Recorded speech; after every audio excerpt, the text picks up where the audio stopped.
Imaginez un instant que chaque regard, échangé dans une salle bondée, chaque sourire esquissé, soit en réalité une danse de pouvoir. Qu'est-ce qui se cache derrière cette alchimie mystérieuse qui attire les âmes l'une vers l'autre? Est-ce l'amour véritable ou un jeu d'échecs où chacun manœuvre pour prendre le dessus? La séduction, souvent présentée comme un art délicat, révèle des enjeux bien plus sombres et complexes. Elle peut être à la fois le doux murmure du consentement et le fracas de la coercition, des forces opposées qui s'affrontent au cœur même de l'intimité. Au-delà des passionnantes promesses d'une connexion authentique, réside une réalité troublante. Les dynamiques de pouvoir qui façonnent nos désirs sont souvent un reflet déformé des hiérarchies sociales que nous croyons avoir dépassées. En nous plongeant dans ce monde fascinant et parfois déroutant de la séduction, nous découvrirons que chaque geste, chaque mot chuchoté, porte en lui le poids d'une lutte pour l'autonomie et la domination. Quel secret se cache derrière le jeu séduisant des cœurs? Pour appréhender les subtilités de cette danse complexe qu'est la séduction, nous devons d'abord nous tourner vers les penseurs qui ont exploré ces territoires inexplorés des relations humaines.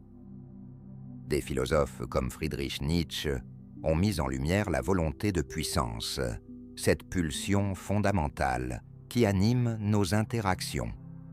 Selon lui, chaque acte de séduction peut être vu comme une affirmation de soi, une quête pour imposer sa réalité sur l'autre. Simultanément, des sociologues comme Pierre Bourdieu ont introduit la notion d'habitus et de capital social, suggérant que nos choix amoureux ne sont pas seulement des expressions individuelles, mais aussi des produits de notre environnement culturel et social. Ainsi, la séduction devient un champ de bataille où se mêlent désirs personnels et structures sociales invisibles. C'est une aréna où le charme devient une arme et où les jeux de pouvoir se déroulent sous le vernis du romantisme.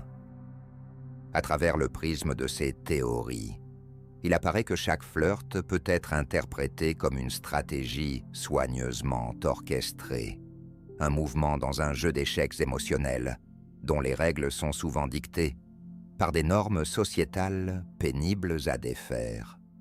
Dans ce cadre fascinant, l'intimité se révèle non pas simplement comme un lieu de rencontre douce et chaleureuse, mais comme un espace complexe où s'exercent domination et résistance, consentement et manipulation. Au cœur de cette exploration, le concept central de la séduction, comme domination stratégique, émerge avec une clarté troublante. Imaginez un regard qui s'attarde, un sourire qui éclaire un visage. Ces gestes apparemment innocents sont en réalité des mouvements calculés dans un jeu de pouvoir. Prenons l'exemple d'une rencontre dans un café animé, où deux inconnus échangent des mots doux au milieu du brouhaha des tasses qui s'entrechoquent et des rires qui fusent. Leur conversation semble légère, mais sous cette surface se cache une volonté sous-jacente de conquête. Chacun cherche à capter l'attention de l'autre, à se positionner comme le partenaire idéal, tout en jonglant avec les attentes et les désirs. Ce ballet délicat peut rapidement devenir une lutte pour établir la supériorité, même si cela se fait sans mots explicites. La séduction devient alors une forme d'art martial, où l'âme humaine, fragile et désireuse d'intimité, se retrouve piégée dans les filets complexes du désir et du pouvoir. Cette dynamique s'illustre également dans le monde numérique d'aujourd'hui, où les interactions sont souvent médiatisées par des écrans et des avatars. Les likes sur une photo ou les messages soigneusement formulés deviennent des armes dans cette guerre silencieuse pour le cœur de l'autre. À travers ce prisme, la séduction transcende la simple attraction physique. Elle devient une lutte pour le contrôle émotionnel et psychologique, révélant ainsi la profondeur troublante de nos motivations intimes. Lorsque nous appliquons cette compréhension de la séduction comme une dynamique de pouvoir à des contextes réels, les implications deviennent encore plus fascinantes et parfois inquiétantes. Prenons l'exemple d'une soirée entre amis, où les rires fusent et l'ambiance est empreinte de légèreté. Dans ce cadre convivial, les interactions prennent souvent une tournure stratégique.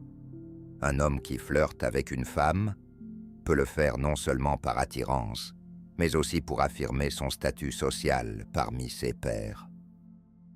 Les regards admiratifs de ses amis deviennent alors un renforcement de son pouvoir, tandis que la femme, consciente ou non, devient un élément dans ce tableau de domination sociale. Chaque compliment échangé porte le poids des attentes implicites et des jugements extérieurs, transformant une simple interaction en un jeu de rôle où chacun tente d'atteindre un but caché. Cependant, cette dynamique de pouvoir dans la séduction n'est pas sans ses paradoxes et ses tensions sous-jacentes. D'un côté, l'art de séduire peut sembler offrir une forme d'autonomisation. Il donne à chacun l'opportunité de revendiquer son désir, d'affirmer sa présence et d'influencer l'autre. Mais en réalité, cette quête de connexion peut parfois se transformer en un piège insidieux, où le consentement est flou et les intentions deviennent obscures. Imaginez une situation où une personne utilise des compliments pour manipuler les émotions de l'autre, jouant habilement sur ses insécurités.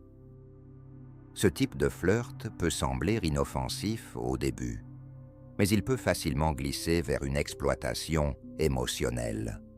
De plus, la pression sociale, pour se conformer à certaines normes d'attractivité ou de performance romantique, peut engendrer des sentiments d'anxiété et d'inadéquation chez ceux qui se sentent moins puissants dans ce jeu. Ce contraste entre empowerment et exploitation révèle une lutte interne. Comment naviguer dans un monde où nos désirs peuvent être exploités tout en cherchant une véritable intimité? Dans ce contexte, la séduction devient un champ de bataille morale, où les intentions ne sont pas toujours claires et où le risque de manipulation guette à chaque coin. Cette complexité nous pousse à questionner non seulement nos propres motivations, mais aussi celles des autres, rendant la quête d'amour authentique plus ardue qu'elle ne devrait l'être. La révélation ultime, qui émerge de cette analyse des dynamiques de séduction, est peut-être la prise de conscience de notre propre complicité dans ce jeu complexe. En effet, bien que nous puissions percevoir la séduction comme une forme d'art où le charme et l'attrait sont les maîtres mots, nous devons aussi reconnaître que nous sommes souvent à la fois acteurs et spectateurs dans ce théâtre des relations humaines. Chaque regard échangé, chaque geste, même le plus subtil, devient une pièce d'une mosaïque où se mêlent pouvoir et vulnérabilité. Ce que nous considérons parfois comme un acte anodin de flirt peut être chargé de significations profondes et de ramifications émotionnelles inattendues. La véritable profondeur de cette dynamique réside dans la capacité d'accueillir ces tensions, tout en cherchant un équilibre entre le désir d'intimité et la nécessité de préserver notre autonomie. Ainsi, plutôt que de voir la séduction simplement comme un affrontement de volonté, nous pouvons l'appréhender comme un espace d'opportunité pour redéfinir nos interactions, un lieu où le consentement éclairé peut prospérer et où chacun peut être à la fois acteur et bénéficiaire d'une connexion authentique. En fin de compte, il s'agit non seulement de séduire ou d'être séduit, mais d'apprendre à naviguer dans les eaux parfois tumultueuses des relations humaines, avec une conscience plus profonde et une intention plus éclairée. En conclusion, la séduction, souvent perçue comme un simple jeu de charme et d'attraction, révèle des couches bien plus profondes lorsque l'on déchiffre ses subtilités. Elle est à la fois un art et une science, un balancement entre pouvoir et vulnérabilité, consentement et coercition. Chaque interaction humaine, chaque flirt, est teintée de nuances qui parlent non seulement de nos désirs individuels, mais aussi des structures sociales qui nous façonnent. En prenant conscience de ces dynamiques, nous avons l'opportunité de transformer notre approche des relations, en passant d'une logique de domination à une quête véritablement collaborative où chacun peut s'épanouir sans crainte d'exploitation. Nous vous invitons à réfléchir à votre propre expérience de la séduction et à explorer comment cette danse complexe peut être réinventée dans votre vie. Si vous avez trouvé ce voyage philosophique enrichissant, n'hésitez pas à aimer cette vidéo et à vous abonner pour plonger davantage dans les réflexions sur l'amour, le désir et les relations humaines. Ensemble, ouvrons la voie vers une intimité plus authentique et éclairée.